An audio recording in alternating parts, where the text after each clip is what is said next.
আমি একটি হাদিস বলবো আজকে। হাদিসটা হযরত আলী রাদিয়াল্লাহু আনহু হতে বর্ণিত। তিনি বলেন, নবী করিম সাল্লাল্লাহু আলাইহি সাল্লাম একদল সেনা পাঠালেন এবং সেখানে একজন আমির নিয়োগ করলেন এবং আমির কিছুকে যাওয়ার পথে বা কোথাও পাঠানোর পরে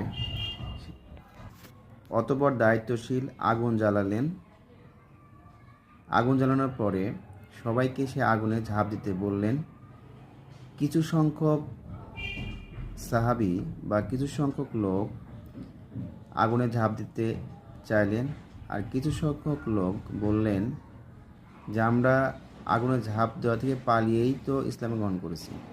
অতঃপর বিষয়টি রাসূল সাল্লাল্লাহু আলাইহি সাল্লামকে জানানো হলো।